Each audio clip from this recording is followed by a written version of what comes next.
500 มัดนี่เขาเจ้าห่อกับประมาณบางอันยังทันสุกได้นี่เพราะว่าข้าวต้มให้กินตัวนี้ข้าวต้มนี่ขาดบ่ได้เลยนะในงานมีงานดองโดยเฉพาะชุมพรกระโดกขอบเขตเมืองสมุยสุกแล้วนี่สุกแล้วโอ้นี่อันตะเกะเตอะเลย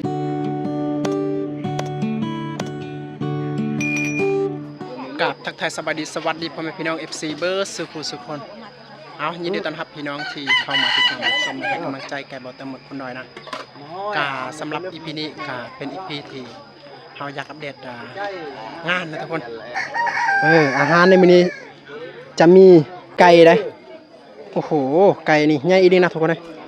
น่าจะประมาณ2 โลพูดได้ตัวหนึ่งเขาซื้อบอกไก่เขาเลี้ยงเขาซื้ออยู่ไสซื้ออยู่เมืองสมุยโอ้อยู่เมืองเนาะจักโตทั้งหมดเลย25โตโอ้โห300,000ปลายเลยโอ้มาเบิ่งอันบรรยากาศอยู่อันนั้นเขาเจ้าต้มไก่ก่อนนะทุกคนนี่โอ้เต็มหม้อเลยเนาะโอ้โหอีมางานบ่ดอกกิจานกล้วยกะจานกล้วยกินกล้วยมื้อนี้กินกล้วย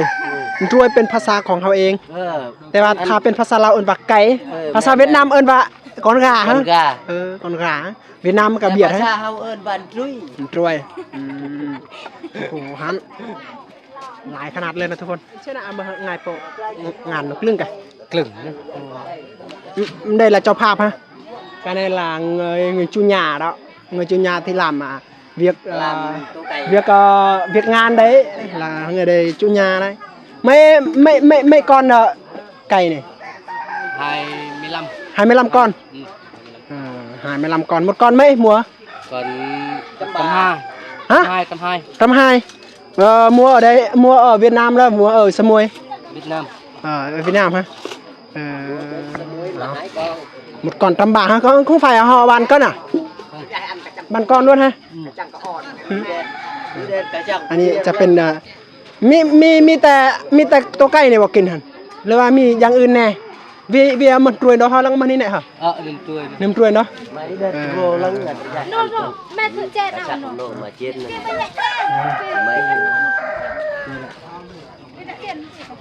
สุกแล้วตัวนี้หั่นสุกอาหารในมื้อนี้จะเป็นอาหารซีนไก่นี่สามารถเฮ็ดมีหลายประเภทนะข้าวเปียกนำกระดูกมันข้าวเปียกและซีนมันเฮ็ดก้อยเลยใส่ละเจ้าบ่าวนี่ว่าเจ้าบ่าวโอ้เจ้าบ่าวแนมกล้องแม่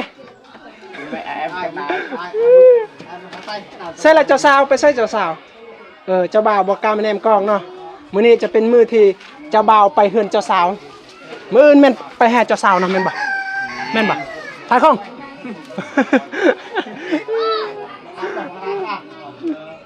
มื้อนี้มันเจ้าบ่าวไปอยู่เฮือนเจ้าสาวได้ไปเฮ็ดงานมื้ออื่นแม่น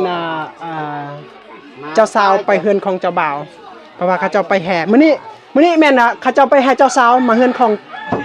เจ้าบ่าวเขาเจ้าไปให้เจ้าบ่าวมาเฮือนของเจ้าสาวและมื้ออื่นแม่นไปให้เจ้าสาวไปเฮือนของเจ้าบ่าวนะแม่นบ่เจ้าผับนี่แม่นคนท้องถิ่นเนาะเบียดเตียงลาวเตียงเวียดฮะcái hắn là Việt nhiều á khơi phải thăm ngán thì Việt Nam phải không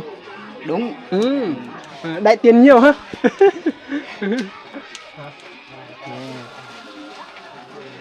เดี๋ยวนี้ยังรอท่า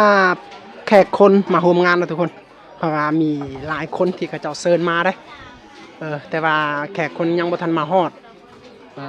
เมื่อพี่น้องมาฮอดครบนะเฮาบ่ฮู้ว่าเฮาจะกินข้าวก่อนนะหรือว่าจะมีการร่วมเวียกอีหยังต่างๆประมาณนี้แหละทุกคนบางคนก็ไปแต่เช้ายังบ่ทันกินข้าวได้หิวอาหารเทื่อนะแต่ว่าจะมีอาหารว่างอยู่ก็คือน้ำชากับกาแฟนี่กาแฟกับน้ำชานี่ขาดบ่ได้เลยได้นี่สานี่เป็นน้ำที่คนในเขตชนบทเขานิยมกินแม่นบ่แม่น นี่แหละ เงินความ เงินความเนาะงานในมื้อนี้จะเป็นงานที่เขาเจ้าจัดเตรียมเพราะว่ามื้ออื่นแม่นมื้อที่เฮาไปแห่เจ้าสาวเลยทุกคนเด้ยนี่ข้าวต้มเขาเจ้าต้มข้าวห่อต้มนะเพราะว่ายามมีงานดองนี่ส่วนเผ่าของเฮาที่แต่ละหมู่บ้านเลยในเขตเมืองสมุยนะที่สิ่งที่ขาดบ่ได้ก็คือข้าวต้มนะน้อยหมู่บ้านที่เขาเจ้าบ่อันนั้นถือว่ามันบ่สำคัญนะแต่ว่าหลายหมู่บ้านก็เวลามีงานนี่เขาเจ้าก็ต้องเฮ็ดข้าวต้มนี่ได้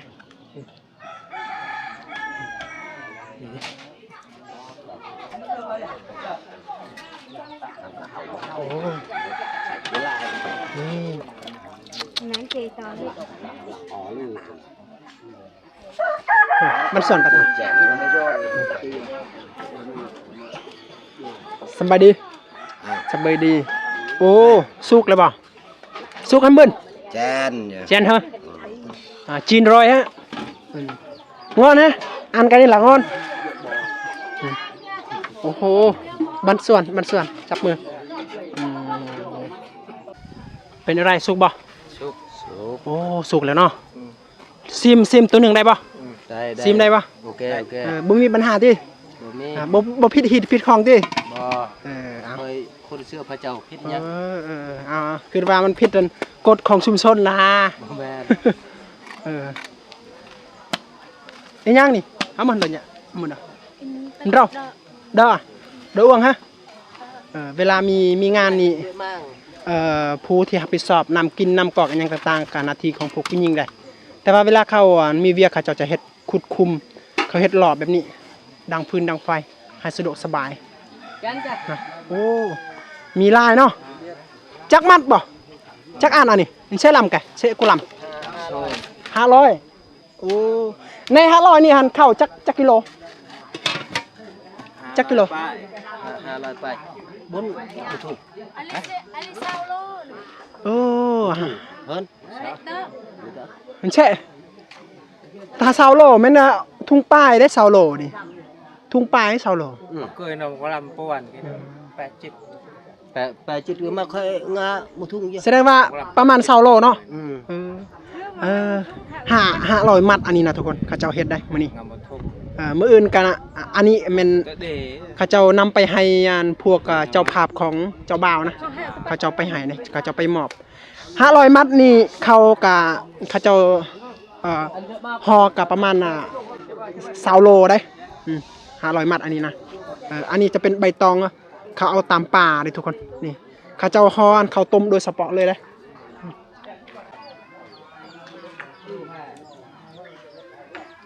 จัดได้มากแม่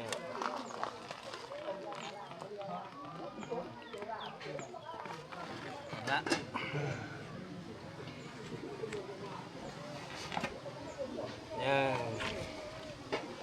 แจนโอ้ลกคนไกลเนาะหน้าที่ของพวกผู้สาวเบิ่งแนมกล้องไพ่เลยนี่เฮ็ดลกคนไกลแม่นหน้าที่ของพวกผู้หญิงเนาะเอามาเห็นตาอันเปลี่ยนแก๊ดๆเลยกี่บ่เอามาเห็นตาอันเปลี่ยนแก๊ดๆเลยฮะเอ้าอินจ้าโอ้มีแต่พวกเจ้า3ก้นบ่กินบ่แม่นบ่อาหารของพวกเจ้าบ่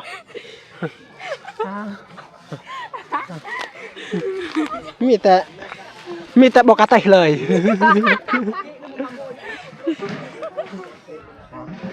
นี่แหละเวลามีเวียกนี่หน้าที่ของพวกคนนุ่มและเป็นผู้รับผิดชอบได้โดยเฉพาะกับคนนุ่มพวกผู้หญิงนะเขาจะรับผิดชอบลูกคนไก่บอเฮ็ดข้าวนึ่งข้าวแบบนั้นนะเฮ็ดอาหารการกินอีกอย่างต่างๆการหน้าที่ของพวกผู้หญิงยังโอ้โห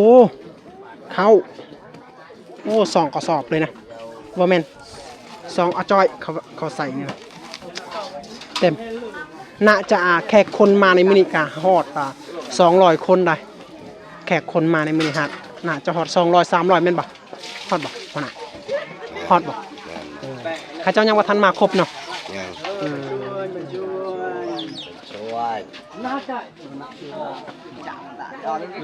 บ้านส่วน มาอันกี้หรือ โอ้ เปล่า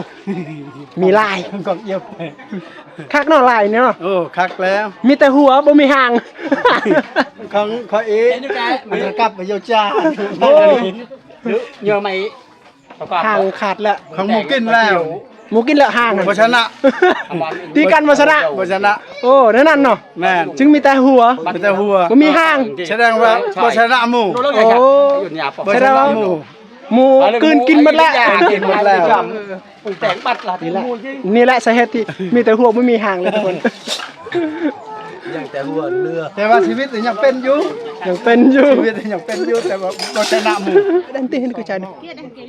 ดัน เอาไปไว้เอาเอาเปิดเอาไว้ โอ้นั่นดาวิดได้เรื่องเก๋นั่นดาวิดเอาบังเกิดเหมือนเตะให้แต่ดันเตะอืม Đang kê nó đã đang biết nó đang biết. ยังบ่ทันสุกเนาะ เอาไปไว้เนี่ย เอาลอง Đại niềng à bà tặng cả chậm mà đây. อันนี้มาจะดึงแอบหน่อยดิ Chết té, tôi sẽ cắt ruột. Cụ mày nhà hàm mày cho quạ. แต่ทุกคนรู้ติกัดรู้ Ừ. 4 โมง 5 โมงประมาณ 4 โมงเสียจ้อฟังเก๋ป้าโทษสุกยากเลยนะทุกคนนี่มีบางอันยังบ่ทันสุกได้นี่ยังเป็นเม็ดข้าวอยู่ Áp liếc nè. โอ้เขาเริ่มเหมือนต้มแต่4 โมง Ăn chan ตอ mà นเช้า đậm เลย tụ mà ăn man. Bà. Té ngay được bữa đậm. เริ่มแต่ใกล้ขัน4 โมงนะแต่ว่าเดี๋ยวนี้ก็ยังบางอันก็ยังบ่ทันสุกแต่ว่าบางอันก็สุกแล้วนะเพราะว่า Té đang nợ ăn nợ tưởng là แมงอันนี้หั่นน่ะถ้าว่าเฮาอ่อนต้มบ่สามารถ áp liếc nè. บ่เข้าใจนี่หั่นก็สุกยากเด้อทุกคนทั้งแบบว่ามึดมือเฮาต้มก็ยังบ่สุกได้เพราะว่าเฮามัดดินะแท้จริงอันมีบางคนว่าเวลาเฮาต้มนี่เฮาก็ต้องจิ้มให้มันเป็นหูนะมันสุกไว้ แต่ว่านี่อันยันว่าเขาเจ้าบ่ได้จิ้มไม่แย่นี่เพื่อให้มันนำเข้าได้นี่มากนะวิไงกลงอ่ำเลยเวลาเฮาต้มนี่เฮาก็ต้องจิ้มให้มันมีหูที่นะน้ำมัดสามารถเข้าได้หั่นสุกไว้อันนี้แต่ว่าตัวนี้หั่นเขาเจ้าบ่เฮ็ดแบบนั้นนะทุกคนก็เลยมัดมือกับมันบ่สุกได้ถ้ามัดมือกับบ่สุกไม่สุกยากเลยนะ Tâm ăn. À đây. แม่งอันนี้หั่น จะมาลองซิมรสชาติมันเป็นแบบใดเนาะก็น่าจะแซ่บหอมแต่ยังไม่ทันได้กิน นานไปเถอะว่ากันแล้วแฟนอะไรไปเล่าหลังเลยช่วยเรา เป็นอะไรแซ่บป่ะ แซ่บหลาย จนไปมีความมันใหญ่ว่ะ เอาทุกคนเอามาซิมันข้าวต้มนี่ก่อนนะเพราะว่า นี่ ข้าว เขา ต้ม บอกให้กินตัวนี้ ผู้ที่บ่สามารถที่จะต้มได้มันสุกยากได้มืดมือก็สุ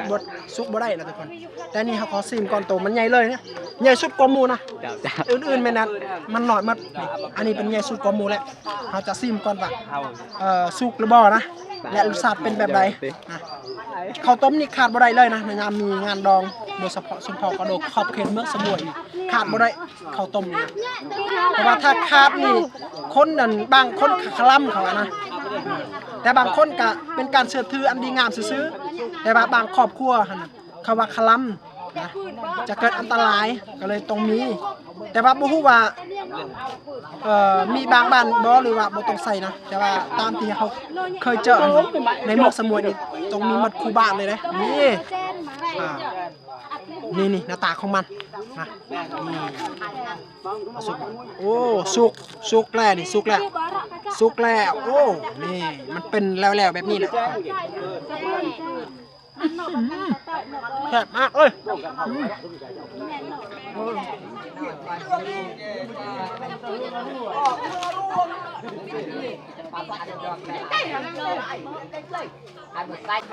โอเคเดี๋ยวนี้เราก็เริ่มเตรียมใส่ข้าวในถุงยางนะทุกคนเพราะว่าพี่น้องก็ใกล้จะมาครบหมดแล้วเมื่อพี่น้องมาครบเราก็จะเริ่มรับประทานอาหารได้นี่ ข้าวนี่ซ่องกับผ้าเลยทุกคนเต็มหมดเลย ปกติอันนั้นส่วนหลายตอนสมัยแต่กี้มันถ้ามีเวียกมีงานนี่เขาเจ้าจะมาใส่ถุงยางได้ถ้าเขาเจ้าใส่ถุงยางนี่มันคลั่มเลยทุกคนนี่เขาเอากระโตกนี้มาใส่เข้านะเขาไปยืมแต่ละครอบครัวนะเวลางานได้เขาจะไปยืมได้มันยากแต่ว่าเดี๋ยวนี้ประเพณีแบบนั้นเขาเจ้าก็เล็บล้างเอา ลบล้างแล้วเขาเจ้าก็จะเอาธงยางนี่แหละทุกคนเขาเจ้าใส่เข่านะนี่เอาธงยางนี่แหละแต่ว่าบางคนนี่เขาเจ้าซื้อเป็นธงยางเป็นสีเข่ากับสีคือกันแต่ว่า ได้สาวๆมือนี่ล่างแล้วบ่ เขาเจ้าใส่เข่านี่เขาเจ้าต้องเอาธงยางตัวขาวนะ แล้วพอแล้ว có gì chị ơi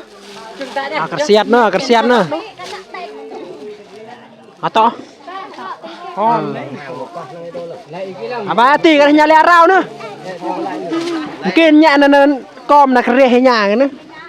ล้างนี่ได้มือหันบ่สะอาดสะออกนี่กินบ่ได้ไผอันนั้นไผละเจ้าสาวในที่นี้มีเจ้าสาวอยู่บ่ใช่ละเจ้าสาว สาวเฮานี่แหละ โอ้นี่เนาะโอ้นี่เจ้าสาวมื้อนี้แม่น่ะเขาเจ้าไปให้เจ้าบ่าวเนาะไปให้เจ้าบ่าวไปเฮือนของเจ้าสาวแม่นบ่แม่นบ่หรือไรพระโนมันไปให้เจ้าสาวอีกไปที่เฮือนของเจ้าบ่าวเป็นอะไรไปอยู่เฮือนผัววะฮะวิทย์ดุงกาเชียหรือไรบัดดุงกาเชีย แค่ไว้ตุ้ย ไปไป โอ้เขาไล่เขาได้ผลแล้วเขาไล่แล้ว เริ่มสละโสดแล้วเป็นเจ้าสาวนี่นะเดี๋ยวจะเป็นน้องเมียเฮาแล้วโอ้คิดฮอดได้โอ้คิดฮอดเด้เริ่มนี่โอ้แต่งตัวคักเนาะเอาอันนี้จะเป็นกลุ่มของพวกผู้ชายเนาะเฮ็ดอาหารจีกกับซีนไก่เนาะเอาลองซีนกลมันนี่นี่มีแจ่วบ่มีบ่ซีมได้บ่ซีมได้บ่ ซีมได้บ่ขายเลยของง่ายตะเนี่ยดู มีพละลายคนเนาะ ก็ไม่เล่าดอกกันจะคือตัวเหมือนกูตัว กลของไก่เนี่ยแซ่บเลยทุกคนมันอยู่ในนี้นะกดเลย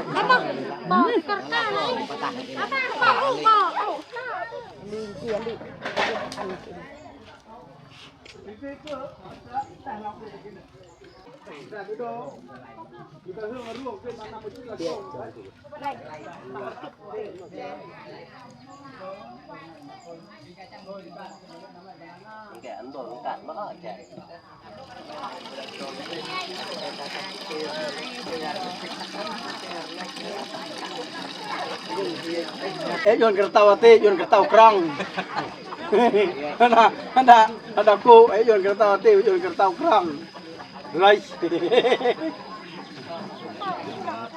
ดีๆเดี๋ยวพวกเขาน่ะล้างน้ำมือแล้วป่ะ ล้างแล้ว เขาว่าดำอันนี้นะโอ้บอกว่าตีจับกระเด็นคลองนั้นคลองต้องห้ามเนี่ยไม่ได้ได้ มันไม่จับบ้องเลยแกไม่ตั้ง อันนี้จะเป็นพวกแม่ยิงผู้ที่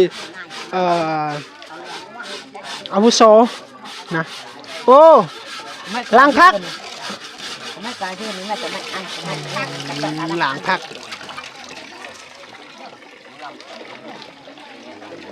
กินแท้อ้าวเฮ็ดอันนี้โอ้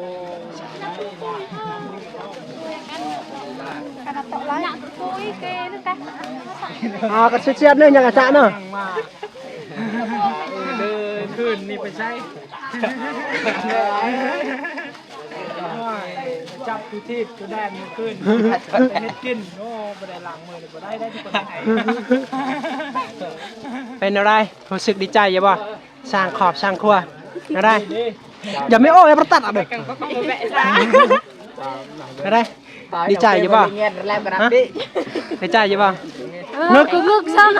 ดีใจเมื่อไรไปหามื้ออื่นบ่มื้ออื่นบ่มื้อนี้แม่นไปหาเจ้าบ่าวเนาะไปหาเจ้าบ่าวอยู่เฮือนของเจ้าสาวเนาะนี่ทุกคนซื้อจังได้ละผัวหั่นได้อีหม้อเลยดิซื้อจังได้ละผัวเจ้าบ่าวซื้อจังได้ได้เจ้าสาวเด้เจ้าสาวจริงไหมอย่าโอ้ยดิเจ้าสาวจริงได้เจ้าสาวฮะกล้วยแตนโน่คือเด็กกันกล้วยแตน อายุจักปีอายุจักปีช่างครอบครัวอายุจักปี18ผัวเด้19แสดงว่าเมีย18ผัว19พอดีห่างกันปีนึงเนาะพอดีครบอายุเกษียณสร้างครอบครัวแล้วโอเคกระดับลอยนอนเสียปี โอ้ขี้ทอดเนาะอย่าลืมกันได้ แม่ของอันนี้ไม่ของ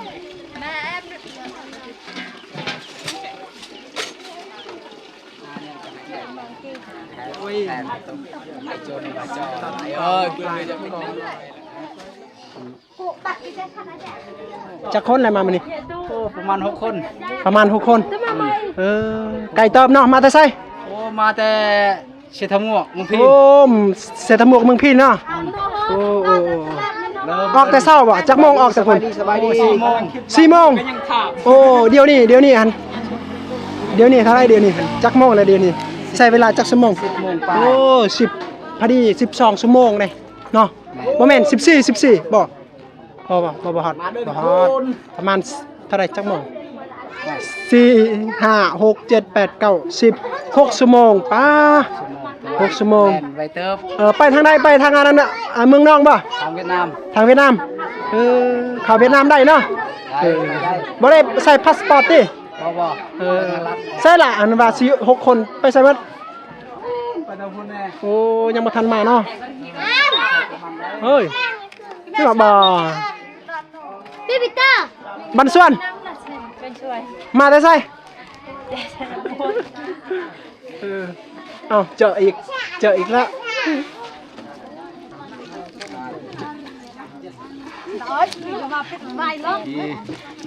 อันตะเกะเตะเลยโซนแจกนั่งช่วยนั่งเมื่อกี้คุณโยนกระทะใกล้ไปไม่ได้ว่าแช่ใส่ใบนะ เป็นมาพวกมันตะกางเตงตะกางเตง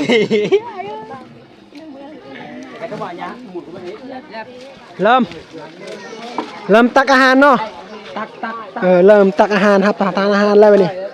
โอเคน อนเลยต้งทุมอยเลยต้งทุมอร์เอากินอยู่นี่บ่ไอ้คุยเอาโอ้ เริ่มกินข้าวแล้วทุกคนนะ ทหารเข้าทุมอร์เดินดันทุมอร์แล้วดึกเนี้ยนอนเลยติ้งทุมอร์จะบอกว่าโจกับโย่ไม่เกย์แต่มาโดนอีกว่ายังไงเชฟเขาเซฟด้วยว่า ใช่ก็ได้นั่งอยู่นี่เลยก็ได้หรือว่าอยู่ห้องน้ำพูดก็ได้ อยู่ห้องน้ำก็ได้บ่ ได้เมื่อ เรื่องข้าวนั้นมันบ่เกี่ยว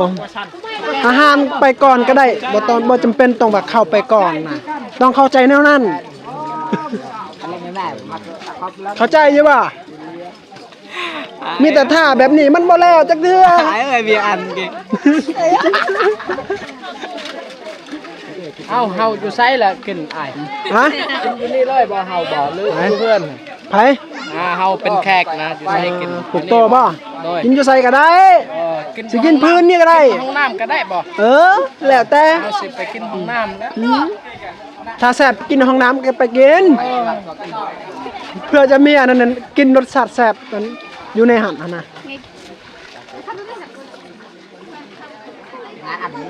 anh lửa nó chả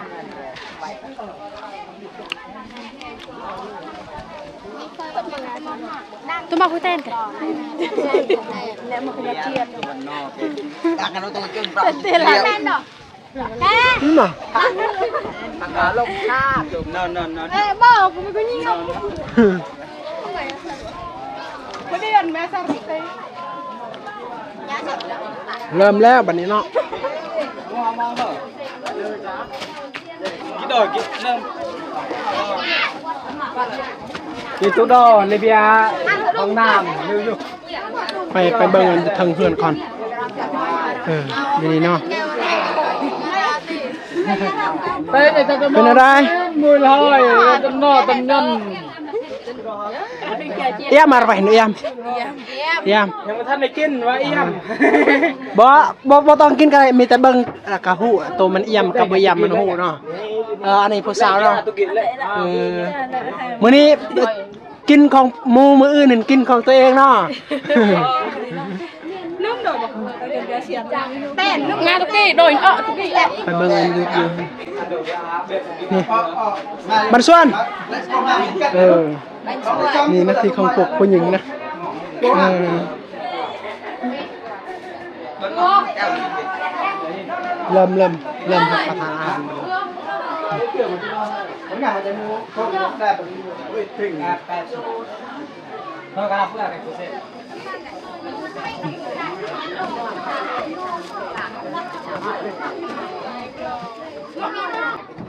โอ้ โดนนั่ง มีแต่5 คน6 คนมากินอาหารหลายนี่เนาะ มันหนักมันลังหัวมันมันหนัก ทำไมอ่ะเลยอย่าจากให้เปิดนึกกับผมนะจับทุบได้ปะฮะได้ปะเฮ้ย จ้าไปเลยดู พอจะจ้าลายเปี้ยอย่างเงี้ยก็ก่อยจ้า แต่เอาก่อยแกเจ้าอยู่ไซ ยูเบบ อยู่เบบบ่ หมดโดนค่ะ ฮะกินอยู่ไซก็ได้เจ้าลัน จุ๊บเอ้ยใหม่มันหอมแบบว่าฉับ นี่มันกลุ่มอยุลุมได้นี่โอเคกินก่อนยังบ่ทันกินข้าวเช้าแต่เช้าเลยก็เลยรู้สึกว่าหิวข้าวได้โอ้ยเอาขอบคุณในนามพระเยซูพวกโตอธิษฐานแล้วบ่ ทันแล้ว คันสันก็กินคมเสือของพวกเจ้าแล้วมาเลย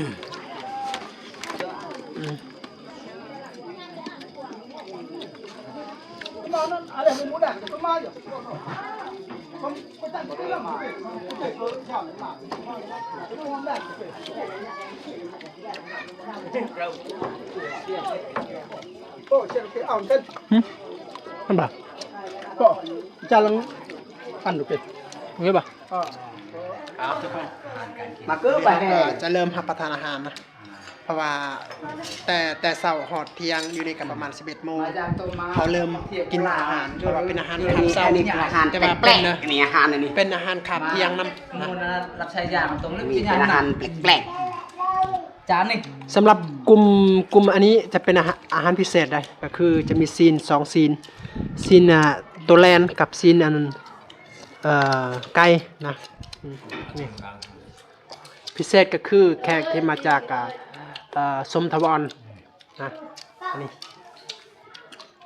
ทุกคนกินน้ำกัน มากินตัวแลน โอ้แซ่บเนาะซีนแลนเนาะ แซ่บหลาย นี่กินดีๆเด้อจักหน่อยมันห้องห้างได้ เดี๋ยวนี้เราเริ่มเข้าสู่ประกอบพิธีให้แก่เจ้าบ่าวเจ้าสาวแล้วทุกคน อันนี้จะเป็นอาวุโสที่สั่งสอนพวกเจ้าบ่าวเจ้าสาวหรือพวกที่สร้างครอบครัวใหม่ให้กระเจ้าหกกฎในการสร้างครอบสร้างครัวนะอันนี้จะเป็นแขกคนที่มาร่วมงานนะมาร่วมซุ่มซึนยินดีน้ำกันนะทุกคนนี่แหละ ตัดชีวิตแทนมันคือล้มเหลวคันแทนเป็นมันย่างคือล้มเหลวคันแทนมามันย่างคือสร้างโคตรแม่คือแห้งมันกีฬาเจริญก้าวหน้าเนาะกีฬาสร้างขอบสร้างครัวบนเนาะก็มิดบนกีฬาสร้างอันบนตอดเนาะก็อันบนก่อนอิงยังบนปลายยังมุดตรงกีก็อันกีมาตอดกีไหนเลยอิงกีมาอันกีมาตอดคืออ้ำมาตอด พวกประกอบพิธีเริ่มมาสอบถามว่าพวกเจ้าบ่าวกับเจ้าสาวก็มีการบังคับบ่ที่อยู่น้ำกันนะ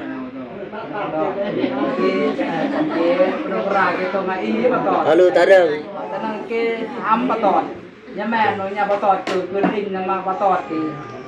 nya loi mak kila tot ki kila le mamon ki sang hok puo ki tenang. Ki a lue ki la ana sak yang chut nya ki nya tan te mah ki chut nya. Ma tu yo punu pra yo mak ki nya pro ki ko nya yu liang ki. คันยามาเมื่อกี้ละเมื่อกี้เลอตระโดงเมื่อกี้ยายื้อเรียกคำสัญญาสิ อันนี้จะเป็นคลิปงานทุกคนก็จะเป็นงานดองนะก็ประมาณนี้แหละทุกคนก็คืองานดองมื้อนี้จะเป็นมือที่พวกเจ้าบ่าวนะไปรับเจ้าสาวก็คือมื้อนี้เป็นมื้อที่เจ้าไปให้เจ้าบ่าวไปคืนเงินเจ้าสาวและมื้ออื่นจะเป็นมื้อที่เฮาไปส่ง เจ้าสาวหรือว่าไปให้เจ้าสาวไปที่เรือนของเจ้าบ่าวเพราะว่าประเพณีของเขตเฮาในแถวนี้อะก็ทั้งหมดว่ามีหรือว่าบ่มีเงินเฮาก็เจ้าสาวก็ต้องไปอยู่กับเจ้าบ่าวเพราะว่าผู้ชายหั่นเป็นผู้ดูแลครอบครัวดูแลพ่อแม่นะผู้หญิงบ่มีสิทธิ์ที่จะอยู่เรือนพ่อแม่นะไปอยู่เรือนผัวนี่อาหารในมื้อนี้จะเป็นอาหารซีนไก่นะ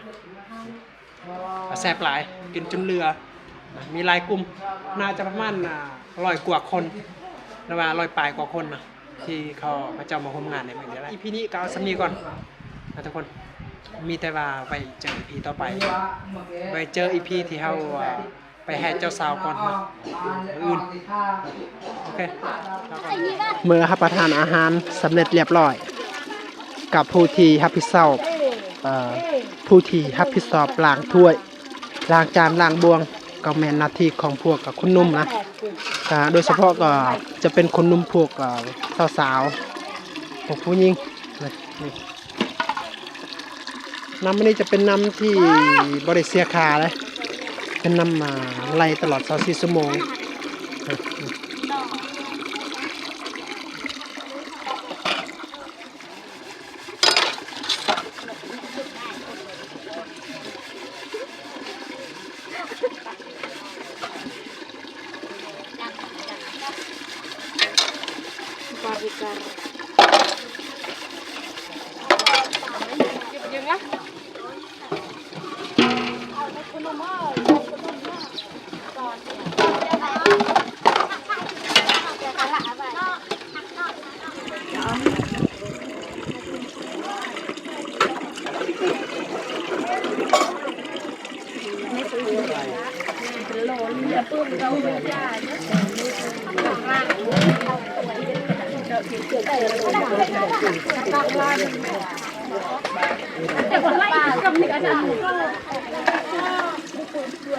nhá chắc thế nữa cái đấy mùi hết